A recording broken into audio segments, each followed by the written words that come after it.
Welcome back, everyone, to another Mast Cell 360 live show. I'm Jamie Fries-Miller, your host and health coach here at Mast Cell 360. And as you can see, I'm joined by our entire clinic crew today. We are going to have a live Ask Anything. So come ready with your questions, put them into the comments. If you're watching live on either Facebook or YouTube, you have to be logged in to be able to comment on the show. So make sure that you are. And I just want to say, whether you're joining us live right now or catching the replay later, we're so glad to have you with us today. These lives are all about empowering you on your mast cell journey with practical insight, expert advice, and the support of our amazing community. Before we get going, just quick disclaimers. Today's presentation is for informational and educational purposes. It is not meant to treat, diagnose, cure, or prevent illness, so please be sure to discuss any health recommendations with your healthcare provider. And an affiliate reminder that some links that we share during this presentation or on our website are affiliate links. That just means that Mast Cell 360 may take a very small commission if you purchase through our links. We only recommend products that we love, we use personally, or use with our clients in the Mast Cell 360 clinic. So if you choose to use our links, thank you in advance. It helps support our free resources such as this weekly live show. Just quick updates. If you're new to Mast Cell 360, we are over on Substack. We have a free subscription option over there. So go check it out at mastcell360.substack.com. And again, we also have a paid option as well, which goes back into supporting the free resources that we put out. We also launched our new clinic offer, and you can learn more about that at mastcell360.com/stabilization. And if time allows, I'll go over that offer a little bit more at the end, as we only have a few spots left available. Okay, so just some live Q&A reminders. Please keep your questions on the topic of MCAS and commonly associated conditions such as histamine intolerance, mold toxicity, etc. Please only submit your question one time, and please understand that we're unable to answer in-depth personal health questions. So every once in a while, we'll pull one up that's pretty detailed if we feel like we can answer it generally to help the greater community that is on the call. And again, just that reminder that nothing that we share on today's show is meant to replace medical advice. So always discuss your condition with your healthcare provider. Okay, so while we have some questions coming in, Cam, who is our rock star putting together these slides on the back end, also grabbed some frequently asked questions that we see come in online sometimes to get us rolling. All right, so the first question, are antihistamines usually enough for histamine intolerance and MCAS? Who wants this question? I can go. Depends on the person, right? A lot of this, right? With mast cell, it's very individual. And for some people, it is a good place to sort of start if you're someone who's super sensitive to herbals and things like that. Trying some H1 and H2 blockers can help some. I was somebody who started there and kept going and going and going and got a laundry list of mast cell stabilizers, and I still didn't stabilize.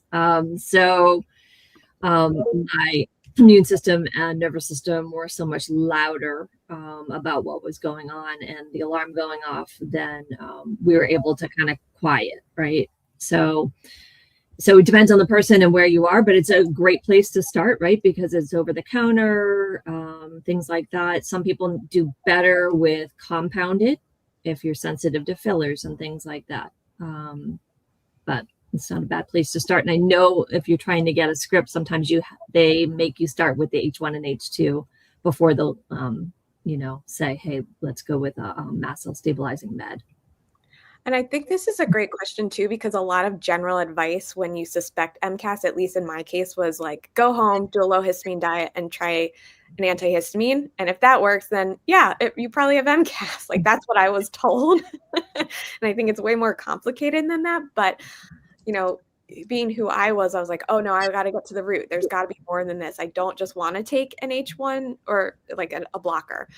So I think what Kimberly said is really valid, and it is highly individual, but it can also be a great place to start testing. Do your symptoms react to that antihistamine? Okay, next question. When people experience daily flushing, brain fog, and gut issues, but antihistamines don't help, what do you try next?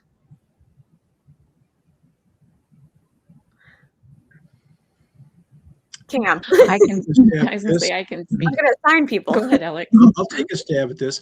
So, one of the hard things about answering such specific questions is that, I don't know the context of the person and everything. So, if I'm thinking that the person has mast cell activation and I'm trying to calm those symptoms, which happen to be daily flushing, brain fog, gut issues, and things like that, the antihistamines don't help. Well, I might try. There are H1 and H2 antihistamines. I'm assuming both are not working. I might try some herbs, things like quercetin or perilla or bakelin, which are all mast cell stabilizing. So they're preventive in that regard, in that they help to stabilize the mast cell membrane so that so the cells don't release all those inflammatory compounds. Yeah, I was gonna say, for someone like myself, the antihistamines barely scraped the surface of what I was experiencing. And I think that a lot of times, especially with, allopathic common approaches to medicine, we're looking for the one thing that's going to fix everything, or the one thing that's going to relieve our symptoms. And a lot of times in cases that are complex with MCAS and histamine intolerance and things like that, it's not actually just one thing, it's like several things. So for me, the antihistamines barely moved the needle. The low histamine diet barely moved the needle. I had to keep looking for some of the things that helped. And then I found some things, that helped with things like gut inflammation. And then I figured out the mold piece and got out of that. And it's layers of different things and kind of uncovering what those layers are in your specific case. But it's rarely just one thing that takes care of all of it. Yeah. And too, with the gut issues, there's so many mast cells in that gut lining. Sometimes if we, because food sensitivities are so prevalent in this community, if we can address the gut piece at a basic level and just help the digestion piece, we're going to naturally help lower some of the histamine production that's happening in that area, if that's a main symptom for you too. So there's definitely options past the antihistamines, but again, it's going to vary person to person. That's why working with somebody can help you identify what those might be for you. And I would add, taking away the triggers can be huge, right? For me, it did not quiet until I had a really clean environment and didn't have any mold, a plethora of mold mycotoxins in my environment. So it meant cleaning that up a bit was important. Yeah. Okay. Given MCAS medication sensitivity, how do people navigate chemotherapy if needed? What approaches help in your experience?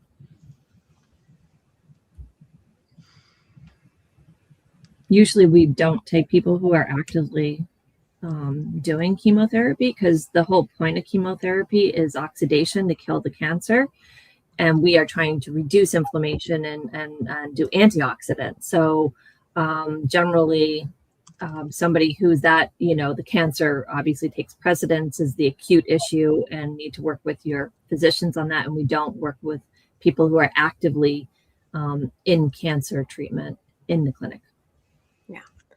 And I'll say that question came from somebody who was a paid Substack provider or subscriber. And that's one of the benefits of the paid subscription, is that you get to ask those questions ahead of time so that we can get them answered to the best of our ability. Again, as Kimberly said, we don't typically work with active people undergoing active cancer treatment, but I'll say if Zach can put in the Mast Cell Disease Society patient resources, that's a great resource to navigate some of those more acute conditions. If you have to go to like a emergency room or something, or have to have a procedure, you can make your best informed consent decisions there. Okay, last question. I have high cholesterol in standard lab work. So obviously in 5.9 is above range of 5.2, it's upper range. GP wants on statins, but doesn't understand MCAS or mold detox. How would you approach this with clients? So generally speaking, how would we approach high cholesterol with our MCAS community?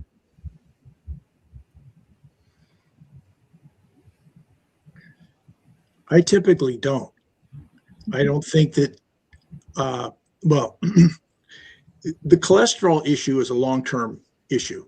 Okay, for a person to develop heart disease because they're building up plaque and the cholesterol is the cause of that takes years and years. And trying to necessarily go right after that, if you've got problems with MCAS, mold detox, you're going to have a much easier time doing that if you get rid of the mold and limit the MCAS. So unless it's like, you know, the person has a previous heart history, they've just had a heart attack, or there's overwhelming requirement, I think that it's fair to ask your GP if you can take a little time to work on things, or if their opinion is that you really need to push it. And if you need to push it, there are herbal treatments that you can try, antioxidants and other things in lieu of statins to try also. Okay, so that's the end of our pre-submitted questions. Let's move into our live ones. All right, what vitamin C do we recommend? So we have a whole blog on vitamin C. Typically, we recommend magnesium ascorbate, and so we can drop a link to both the blog and our store, the product in our store that you guys can check out there. Okay, when my daughter feels the mast cell reaction, we continue to use the EpiPen. In your opinion, is this the best course of action? So I'm going to let either Alex or Kimberly take this one. Great, Kim. Yeah, okay. What I would say there is, EpiPen I see as the emergency meds and last resort. If it's the only thing you have and you do have anaphylaxis symptoms, obviously need those. I've needed to use my EpiPen before, but we want to try to get ahead of that you're not always in that state. So that's where the mast cell stabilizers, whether it be meds or supplements, are there. That's where taking away the triggers, which might be mold and mycotoxins in the environment. That's where the nervous system piece can come in too, and kind of put a blanket and kind of quiet down the reactivity. And so I see it more like that. Is it helpful to have the EpiPen? Absolutely. Is it good to get some other mast cell supports on that are less, because it's going to be a big push, right? A big push, and sort of can send you on this roller coaster then of like trying to restabilize again afterwards. That's how I'd answer that. What is the correlation between MCAS and mental health? That's a great question. Elle, would you like to take this one? Yeah. Sure, yes. We definitely see impacts to mental health. I mean, anytime you have inflammation, there's a brain-gut connection. We definitely see impacts with anxiety, depression, increases there. It's also, everything's so involved in the nervous system too. And so with that, people are going to experience more dysregulation. We do see a lot of dysautonomia where there's symptoms that are similar. And in that is our autonomic nervous system. And so we're going to see when we're overactivated, we're going to have more anxiety, panic symptoms. If we're more shut down, functional freeze, or more catatonia even, then we're going to see more depression. And a lot of people are existing with both of those. Sometimes people don't even know that they're already in that, and then this exacerbates it. It's also a stressor on our symptoms, the histamine reactions, inflammation, several factors in there. There's the other factors as well with just the toll that it takes on your abilities to engage in your life the way that you did or that you want to, how it's impacting your family, how families understanding or not. So those are a lot of areas that we do support here, not formally under therapy, but under my coaching hat, I do a lot with that, with emotional support and the nervous system, especially from the body up perspective. This is a big one. It's a huge, like the nervous system piece is a huge part of our stabilization. And again, kind of like what tools you use are going to vary person to person. But it's important to start establishing a routine that's going to help you have like an anchor to that feeling of safety is what we're looking for, is kind of, okay, once we experience the parasympathetic, that rest and digest, and we can anchor to that, we know that we have a way to get back to that. And then we work with clients to kind of find the tools for them to implement to build that resiliency where they can feel that feeling of safety more often. And then we work on adding in that limbic piece to make sure we're retraining and creating those new neural pathways for, again, that feeling of safety and the ability to heal happens in that space. We do see a lot of people kind of stuck in that fight or flight. So I'm going to bring up our next question, unless anybody wants to add on to that. I want to add something really quick to this piece. I was speaking to someone the other day and we were discussing this. And I think it's really underestimated how much what's going on biochemically is actually affecting your mood and your brain and what's going on there as well. There's a lot of studies that tie histamine into anxiety and depression very heavily. And as you get that a little bit more under control, a lot of those symptoms die down. In the beginning, when I was first experiencing all this and trying to figure out what was going on, I would be sitting there and I could even be doing something that I would enjoy.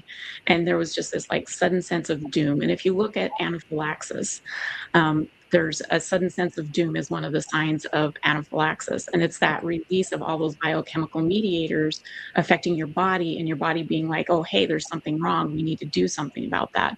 And so when you've got that going on, even at like low levels chronically, it really does affect your brain and the way that it works and your moods. We tend to think of mental health as more like a kind of a choice or something we can talk our way out of sometimes. And while we can definitely support and find ways to cope with that, getting that biochemical side to calm down pulls a lot of that out, and you don't have as much that you need to deal with anymore.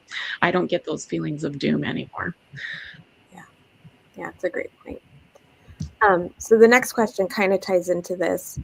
How much can I put into place toward recovery if I don't have my own housing, moving around a lot, doing pet sitting? They know the central nervous system's in fight or flight as they navigate being homeless for 2 years. So I'm so sorry that you're navigating that at the moment. But that would 100% kind of, that feeling of not having that safe location to heal could activate that feeling of fight or flight and kind of being stuck there. So I would say if the housing piece is out of your control at the moment, like turning to what pieces are in your control. So doing some that vagal signaling tools that are going like wherever location you are in a place that you feel safe. So if you feel like your house sitting in a place that may have mold, maybe you could do the vagal exercises or breathing exercises outside. Right. So, especially if you're pet sitting, are you walking dogs? Walking dogs, I know we have a lot of dog people here. Like walking dogs is a great place to do some of this work. Even just petting the animals is great vagal work too. So I would start there, like thinking about what is in your control and where, like, what are the pieces that you could work on and stabilizing, not worrying about the environmental piece at the moment. What else can people add to that? I would think diet would be, I'm sorry, go ahead. No, go ahead. I'll tag it in on the end. I would think that diet might be something that you'd have some control over, like a low histamine diet that you could, just take wherever you go. So many people through the years when they first come in and they've been dealing with this will tell me that, the most impressive thing, the most helpful thing they've done to that point was their low histamine diet. I would say, for a lot of our community, if you don't have high blood pressure, if you do have high blood pressure, Alex has mentioned that trisalts works better, but baking soda, it's inexpensive, it's easy to access, it helps a lot of people. And most people, again, this isn't personal medical advice. This is just generally speaking in our population, taking some of that baking soda and just starting with a sprinkle in a glass of water and seeing how you respond to that and working your way up can be really, really helpful.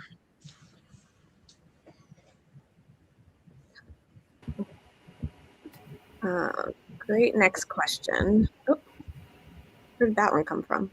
Let's go back here. All right. Our program's having a mind of its own.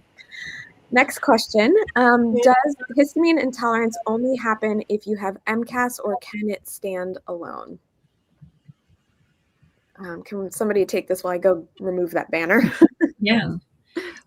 So yeah, histamine intolerance can stand alone, and it's your ability sort of to clear excess histamine.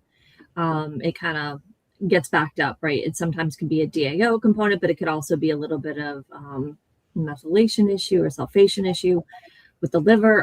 But how are you clearing histamine? And generally in mast cell, you're producing also a lot of histamine, and then those mast cells are getting triggered and producing more and more histamine.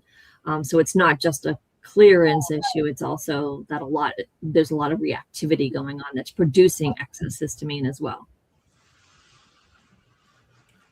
So to generalize this, yes, we see people just histamine intolerant, people with just MCAS, and we see very commonly people with MCAS and histamine intolerance. Okay. I don't have any skin symptoms like rashes, itching, etc. Mine are all neurological: insomnia, mood, temperature regulation, visual, tinnitus. What recommendations do you have for this? So generally speaking, people with MCAS are all over the board. You can have hives and anaphylaxis. You could have brain fog and GI issues.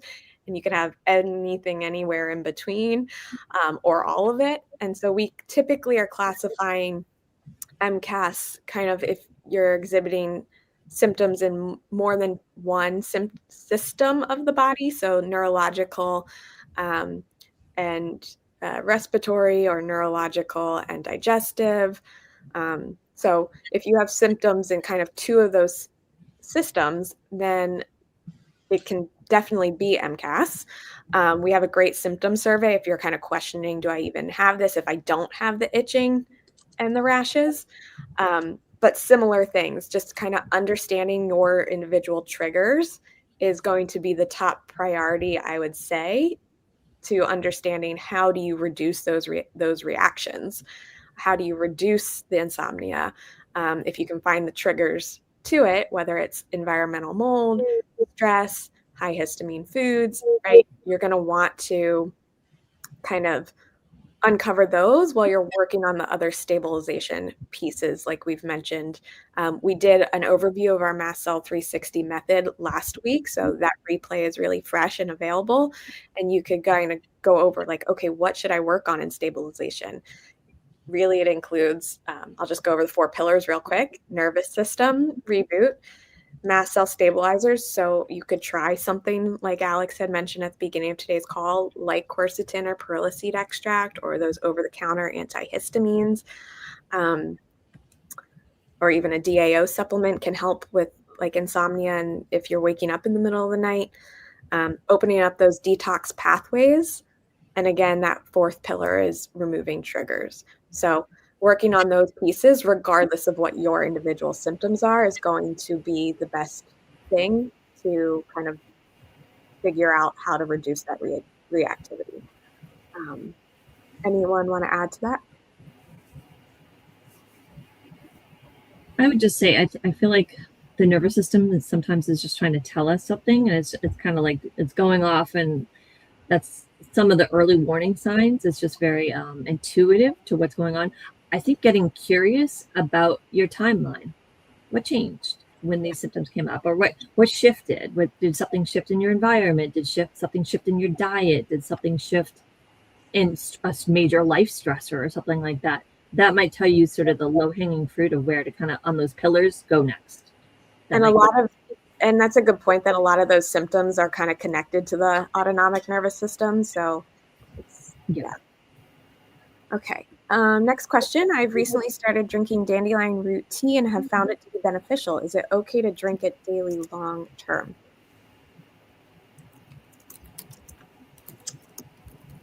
Anyone? I think generally it is. I mean, it depends on how much you're drinking, but 1 or 2 cups a day, generally thought to be pretty safe and not very MCAS triggering. Again, it depends on what you're using it for. There's some things that it seems to be more helpful for in terms of, detoxification, digestion, and things like that. Yeah, and it's also dandelion root is also a lower salicylate. So some people who are salicylate sensitive to other herbs are actually able to tolerate this one. Okay. You can brew it as weak as you need to as well. It doesn't have to be like a really strong bruise. And if it's something that you try and you don't really tolerate it, back it off a little bit. Do it much weaker and see if you can tolerate that. You can start as low and slow as you need to with things that are beneficial. Yeah. This is a little bit of a follow-up question to kind of what to work on. Typically within our community, we have found that if you don't address the mold piece first, then the body won't be able to kind of address the Lyme or some of those other pieces. So again, going back to our Mast Cell 360 method video from last week, kind of will help you organize which order to address things in. Gentle detox is the second phase of that method, and then the ongoing conditions, things like Lyme, are that third phase. Okay. Oh, that banner's still there. Let's throw up the next question. What do when my body seems allergic to my own hormones and my flares get worse with hormone fluctuations, even after a full hysterectomy 20 years ago? Have had the fluctuations since having a baby, from black mold and then undiagnosed Lyme most of life. Now 55 total. Temperature dysregulation, POTS, melanoma 5 times, anaphylaxis reactions to food during COVID 8 times now. Yeah, so we see this commonly. We would classify this as that hypersensitivity where you're kind of reacting to everything, but the hormonal piece is closely linked to that histamine drive. The histamine drives the estrogen increase, and the estrogen drives the histamine. But having the full hysterectomy, right, your body has less of the organs that are producing those hormones. So Alex, do you want to take this one? I'll give it a shot. You don't really know at age 55 because you've had a full hysterectomy. I'm not sure if you're talking about removing the ovaries also. If the ovaries are gone, well, then obviously you're postmenopausal. But some women have only had the uterus removed, and they still have active ovaries at 55. But yeah, the estrogen is thought to be inflammatory. Progesterone is thought to be calming, and it's the up and down nature of life around that time where these things are rising and falling that seem to cause a lot of the symptoms, and they can cause a lot of problems with mast cell. Generally, we still use the approach that Jamie was talking about, is helping the nervous system and calming the mast cells as much as possible. There are some times when we have to address the hormone issue. There are good tests that can do this, and we're able to use herbs and supplements to help to regulate and downregulate estrogen especially. So it's something that we do a lot of. Okay. Taking Cromolyn to stabilize GI condition. Tried Ketotifen to have more systemic stabilization, but it makes very tired even at a low dose and only at nighttime. Any advice? So again, these are going to be highly individualized, whether somebody tolerates something even in the first place. So Ketotifen may not be the right tool for you, I'll say right now. It may not mean it's never the right tool. So I would say discussing that with your provider, but also opening up and starting even a lower dose than 0.25 milligrams is typically how we're discussing onboarding supplements with clients, is like the idea of titration. And I'm going to turn this over to Cam because she has a lot of personal experience with Ketotifen, and I think her insight would be valuable. Yeah. So when we started with the Ketotifen, it was actually compounded into distilled water, which made it very, very easy for me to take very small amounts and to titrate it up very slowly.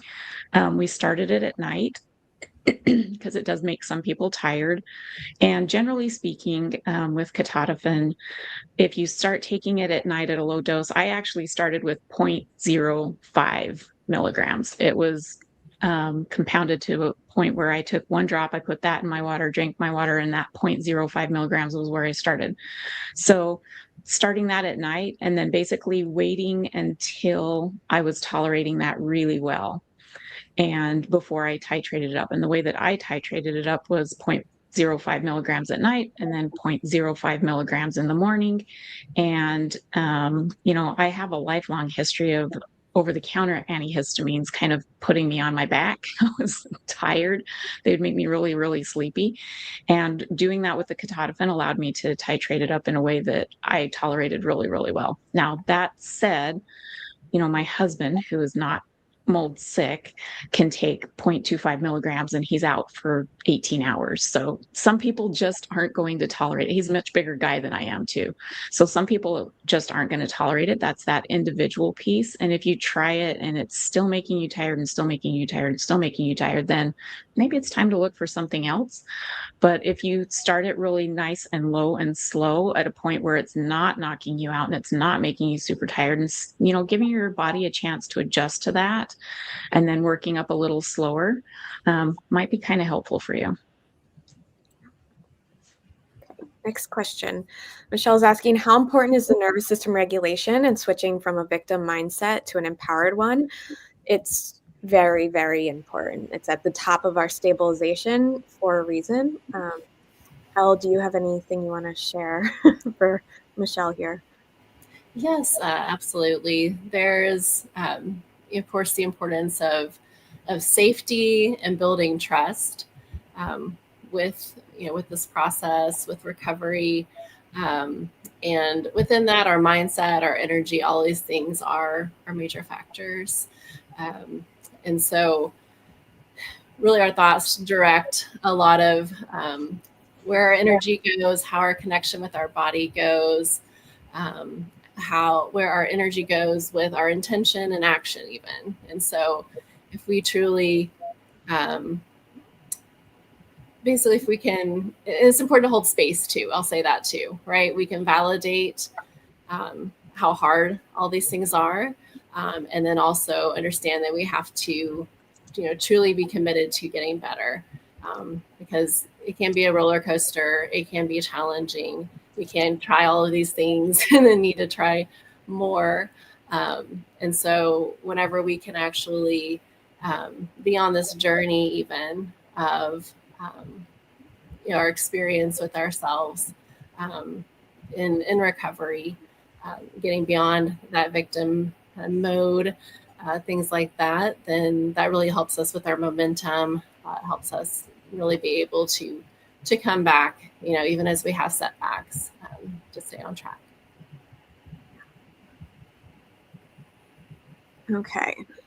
Natasha's saying when she brought up histamine intolerance to her primary doctor, the response was she had never heard of it, which is insane, in my opinion. I should say that's my opinion, but she said that skin reactions were a result of rosacea. Short of finding a new doctor, what can she do? What tests can she ask for? Help get a diagnosis and better understanding what's happening to the body. So as a health consulting practice, we don't do official diagnosis here. And we have found that, conventional testing usually only catches about 10% of cases. So we have a great blog with really in-depth science-backed information that I would say share with your doctor. Maybe like we have MCAS versus histamine intolerance would be a great one, as well as what is mast cell activation syndrome. If you are unable to switch doctors right now, I would start by printing them out and handing them to that provider at the next appointment. But ultimately, part of this journey requires, what we're talking about on the nervous system level, feeling safe and seen and heard. So obviously, finding the new doctor or trying to educate the doctor is one option. But using the resources that we have on our website for yourself to kind of do those next pieces of healing. So stabilizing, trying some mast cell stabilizers, trying some nervous system work, understanding what your triggers are. So looking at the diet, are your skin reactions worse when you eat certain foods or when you're in a certain environment? Those would kind of be the general first steps. And if you're having trouble with that, I'll talk about it more at the end, but we do offer in-clinic support if you're looking for that one-on-one support to navigate outside of conventional care. I would just add like histamine, sort of the alarm system. It's getting really curious. So looking back at like last week's live that we did about the pillars, getting curious about all of those and what's in it for you and what might be causing it and ways you can support yourself to move forward. Natalie's asking, does MCAS play a role in embedded UTIs? If so, what treatment do you recommend to clear biofilm and infection while keeping histamine low? Yeah, I've seen this a lot. I think when I think of embedded UTIs, I'm thinking about a condition that isn't really being rectified, and oftentimes is from chronic infection that hasn't been identified. Remember that when urine cultures are taken, they're only really viewed for about 3 days, and that's so that you can get on treatment and get going. But there are a lot of pathogens that take a lot longer than 3 days to grow, and so they can be missed by that. In addition, the question about the biofilm is excellent, because any germs in the bladder or anywhere else can be protected by biofilm. And so there are things that you can do. There are tests that can look at DNA. You can do some biofilm busting approaches. There are things you can do to help prevent UTIs like D-mannose, other things like that. But if that's a problem, that's a gateway into some of the effective treatments you can consider. Anyone have anything else to add there? I guess what I would add is just making sure it's a UTI with a urine test with your provider, just to be sure it's that, because I've had clients come in and say, hey, I have a UTI based on symptoms, and it's been more oxalate driven because there's like the frequency, urgency, and so they keep throwing stuff at it, and that's just a totally different issue to kind of look at. So I just want to caution on that, just to make sure it's positive, a positive test. Okay. How do you help those of us who are having a hard time putting anything in the mouth? So eating only cow salt and butter. So assuming that you're on a limited diet, generally speaking, when we see this, how do we handle it in the clinic? Let's take it. Sam?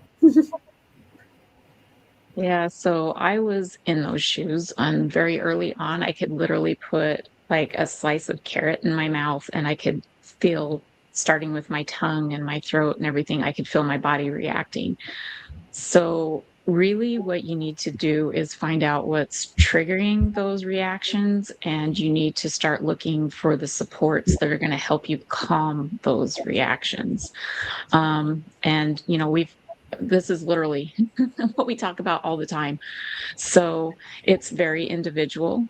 And it's really multifaceted. So cases like that, you would probably be helpful to work with someone one-on-one who can help you start peeling back those layers. I know at the beginning of my journey, it was kind of one of those things where I was like, I can't possibly have MCAS and histamine intolerance and salicylate intolerance and oxalate intolerance and mold toxicity.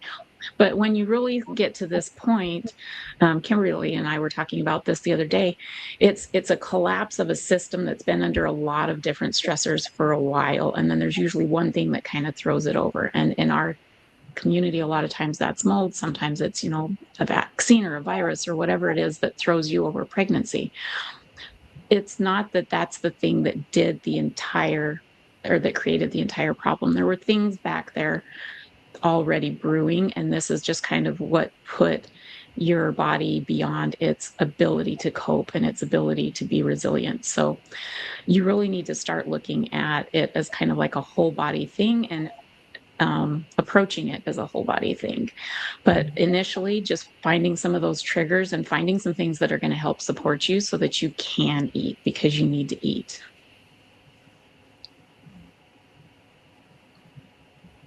Okay.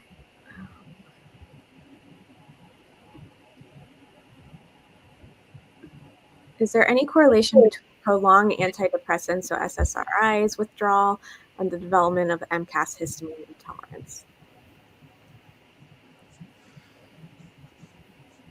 Alex, or has anyone seen this one clinically?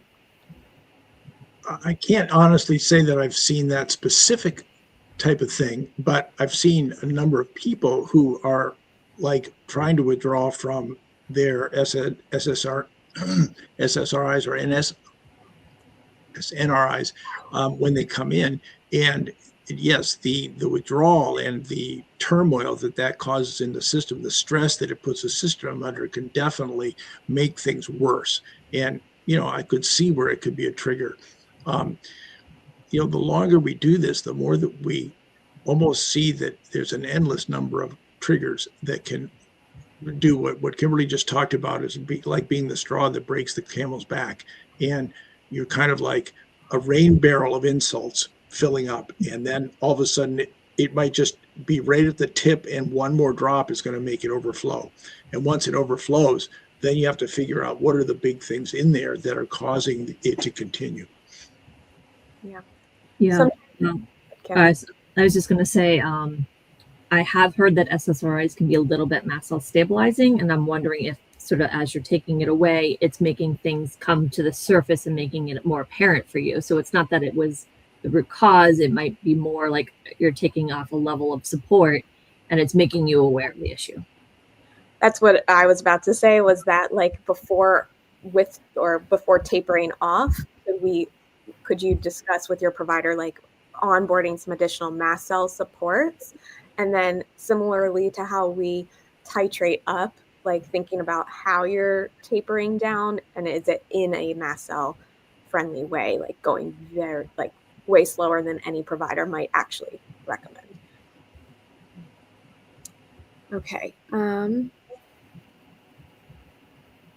This one I have not seen before. Do you ever recommend Cromolyn or Ketotifen for excessive bruising, sometimes associated with itching and rash? I'm assuming from the itching of the rash, or like the spot that's itching, the excessive bruising occurs. That's so mast cell degranulation can cause excess bruising because you have more leaky valves and things like that. I shouldn't say leaky valve, but like leaky artery, like some of the chemicals that are released can cause that. And I know I had a ton of bruising all the time when I was in mold.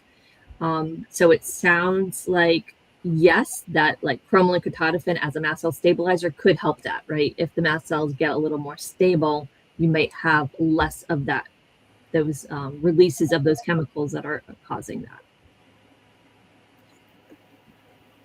If you've tested for and found that mold is not a root cause, does Mast Cell 360 treat other root causes as well, or have an approach for other things besides mold? So first of all, we're a health consulting clinic, so nothing that we recommend is meant to treat. They are meant for educational and informational purposes. So I'll just put out that disclaimer.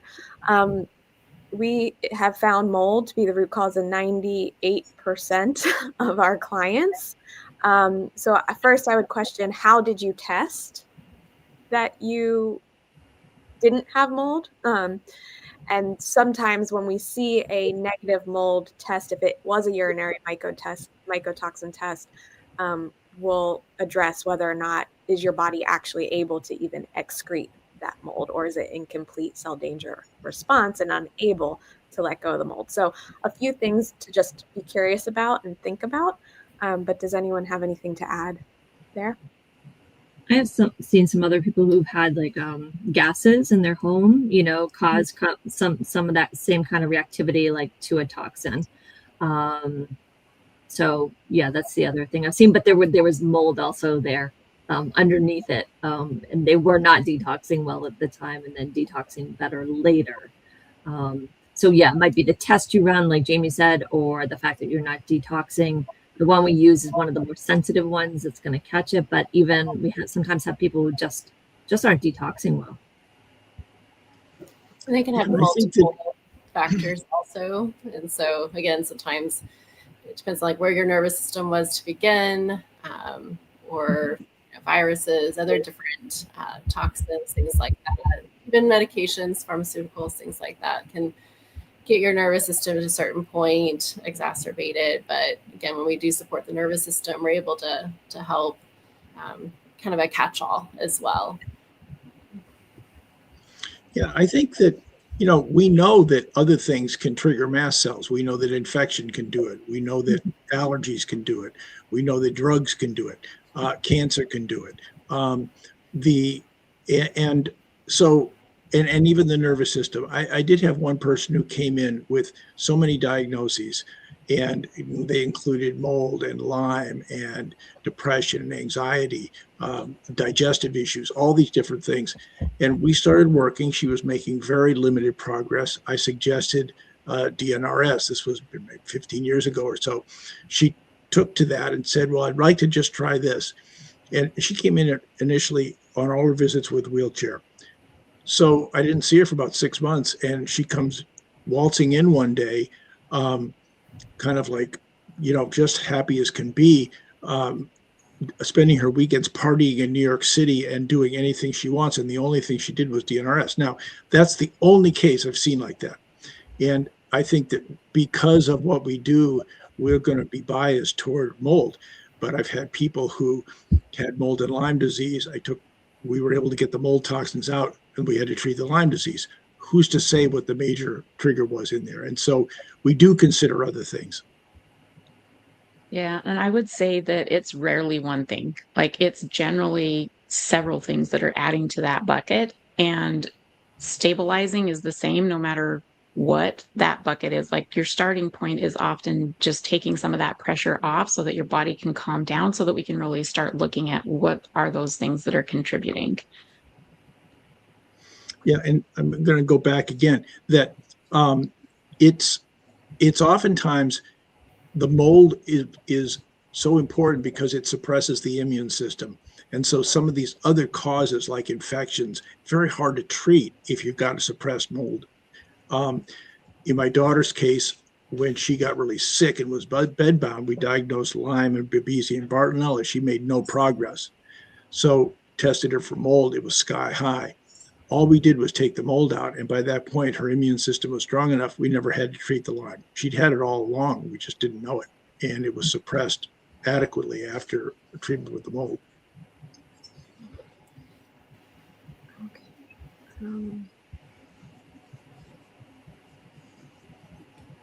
Lymph congestion, any recommendations? So this is part of kind of opening up those detox pathways. Unlike the heart, the lymph system doesn't have a pump, and so we have to do it. So I would say starting with gentle movement, whatever that means for you, at whatever tolerance that you are able to handle. So if you're bedbound, this would look like, maybe some chair yoga, movements you can do in the bed. If you're able to get up and walk around the house, you're able to get up and walk to the mailbox. And kind of adding in and adding up as tolerated. My absolute favorite is rebounding. That's not available for everyone yet. A lot of people like those vibration plates. They're very popular right now. I will say even myself, who I consider pretty stabilized, will get on one of those. And if I do either too high or too long, my legs immediately itch, right? Just the mast cell degranulation is so immediate. Like, so I don't have any of those itching or mast cell symptoms with rebounding. And I'm able to do that for like 10 to 15 minutes now, almost daily. So yeah, so definitely movement, hydration. What am I missing, guys? Add in. So self-lymphatic massage. Yep. Gentle.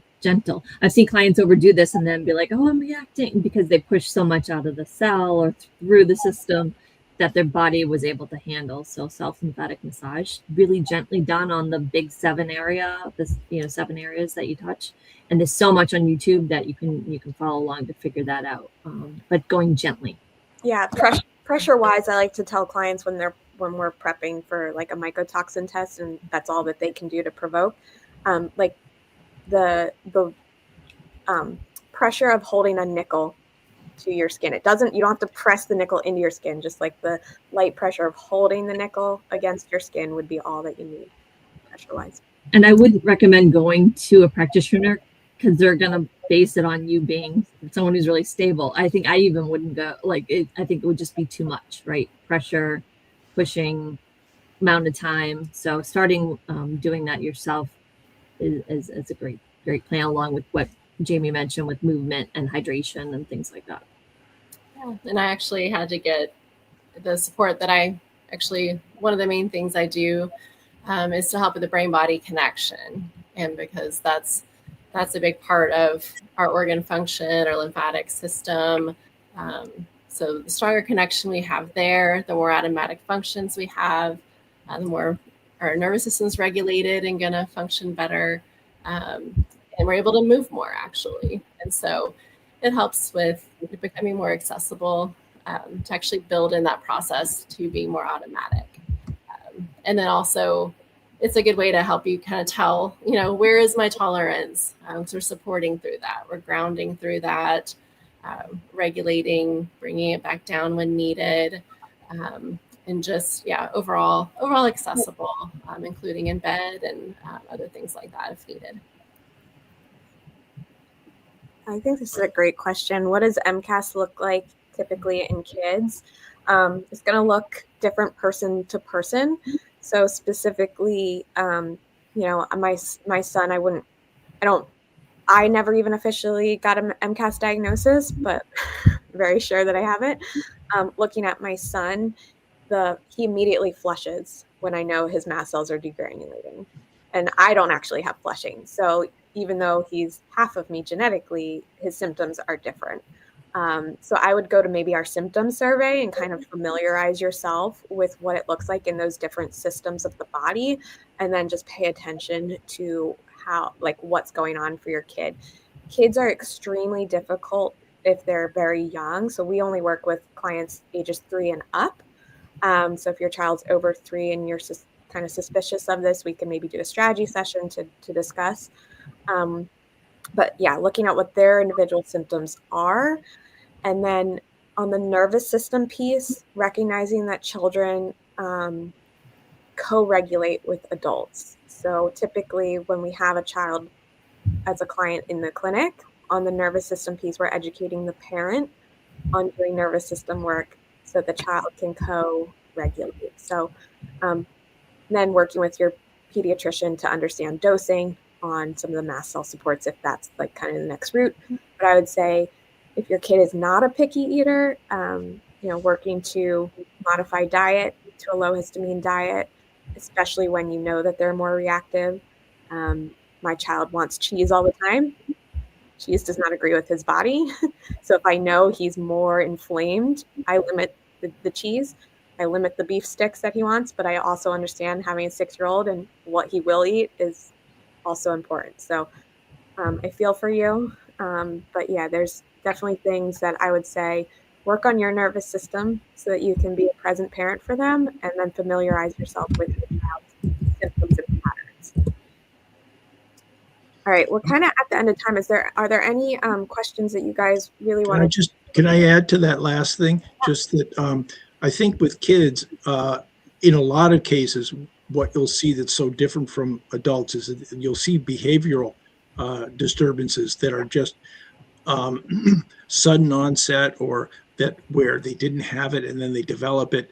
But behavioral with kids is just one of the ways that they manifest a number of different illnesses. Yeah, that's a very good point. When you're kind of like, I want to pull my hair out because my kid is making me crazy. It's a good sign that it's not your kid, it's that their kid, their nervous system is dysregulated and their body's they're reacting to whatever's going on internally that they can't vocalize. So that's a great point, Alex. Thank you. And there's a lot of overlaps with the PANS, PANDAS, and dysautonomia, all of those things also. Then the reflex integration, craniosacral therapy, and all of that can be really helpful for them. And I tell myself, and I try to remind my husband that, like, when those moments are really hard, I use the phrase, like, if they could do better, they would, and when they can, they will. So, like, in that moment, the child cannot do any better. Like, they typically lose control of their body at that moment. Okay. Any last questions that you guys wanted to jump on before I end today's show?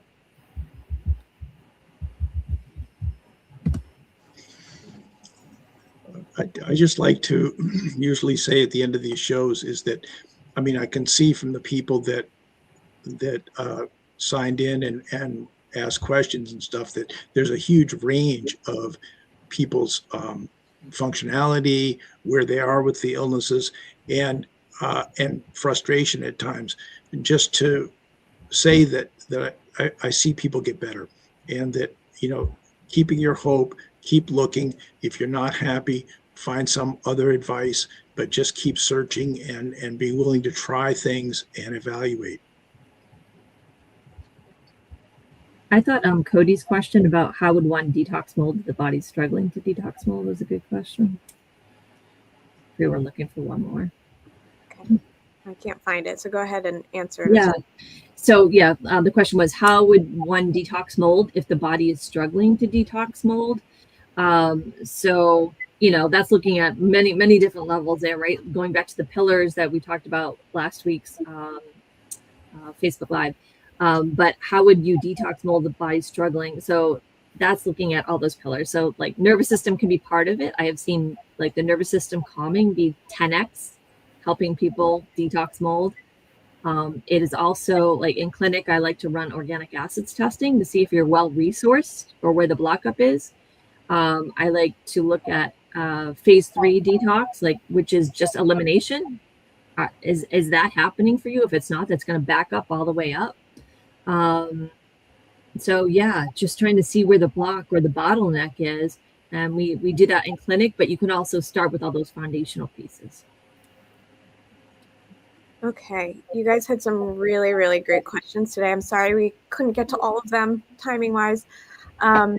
If you are looking for some one-on-one support and you're not finding it elsewhere and you're curious about working with us, I'm going to go over our current options.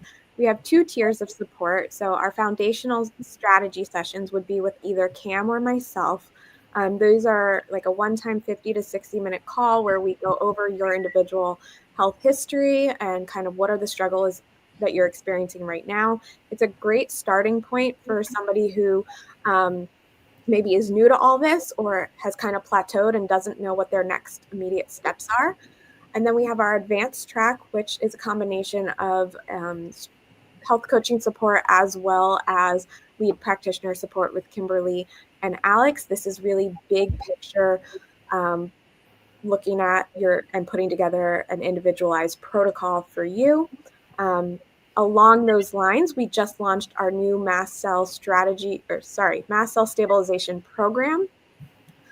So this is a put together 4 to 6 month program where you can commit to the next 4 to 6 months and say, I'm ready for this level of support to investigate what are my root triggers and how do I start addressing them.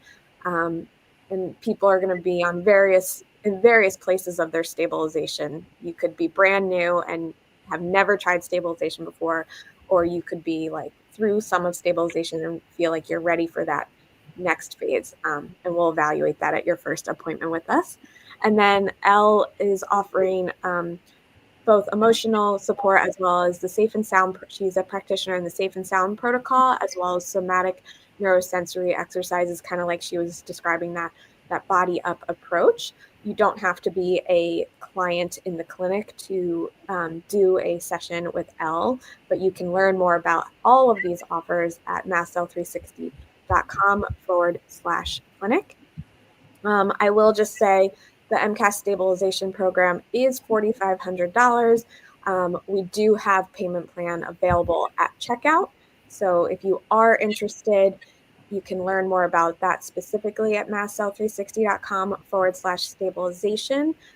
For international clients, please email us at support@mastcell360.com, because we just need to learn a little bit more information and describe kind of why, if this program is right for you or not. We do have only a few spots available for this first cohort of the Mast Cell Stabilization program. Since it is our first time running it, we only have limited spots to make sure that we can run this how we want to run it and give our clients the care that we know that they deserve. And then just one last quick reminder, we are on Substack. One of the benefits of these monthly lives, if you choose the paid subscription, is that you get to submit your questions ahead of time so that we can address them right at the beginning of the Q&As. You also get weekly practitioner tips, in addition to our free newsletter that comes out weekly.